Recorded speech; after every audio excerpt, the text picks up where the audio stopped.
Meanwhile, in Spain, Real Sociedad could only manage a 0-0 draw against Alaves, so Atletico Madrid 1 point clear at the top of the table with 2 games in hand. It's looking good, isn't it, for Simeone's side? Meanwhile, Barcelona in 9th. Fatal errors, the front page of Mundo Deportivo, after losing 2-1 against Cadiz. It is their worst start to a season since the 1980s, Gab Marcotti.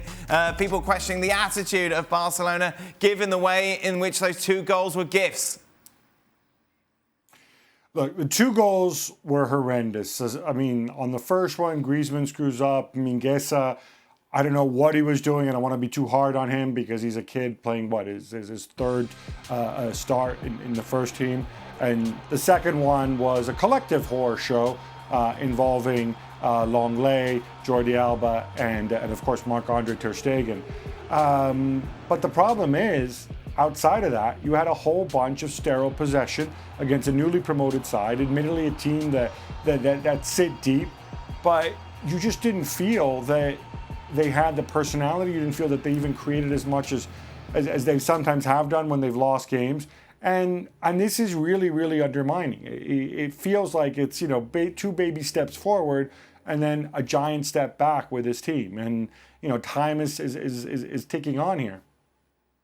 Barcelona aren't going to win the title this season, Gab. Are they going to finish top 4?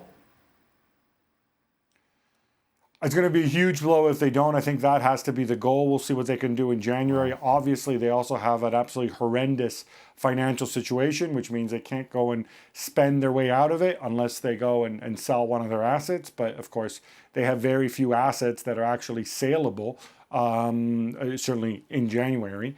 And most of those they probably want to keep. So it's a tough situation. It's a long season. They're not going to catch Atletico Madrid. You assume Real Madrid will be there. Sevilla going great guns. Real Sociedad are up there. Villarreal, of course, have spent money. I imagine they will because they're Barcelona, but it's going to be a slog. Well, who'd have thought we'd ever be having that conversation? Speaking of conversations, well, it's more of a one-way thing. The latest edition of the Gab and Jules podcast drops on Monday. Be sure to check it out. Be sure to check out Extra Time over on our YouTube channel. Frank and Shaka answering your tweets. Some interesting stories shared, yes, to say the least, particularly from Mr. LeBoeuf. Well, thank you very much for watching ESPN on YouTube. For more sports highlights and analysis, be sure to download the ESPN app. And for live streaming, premium content, and let's not forget as well, ESPN FC 7 days a week. Subscribe to ESPN Plus.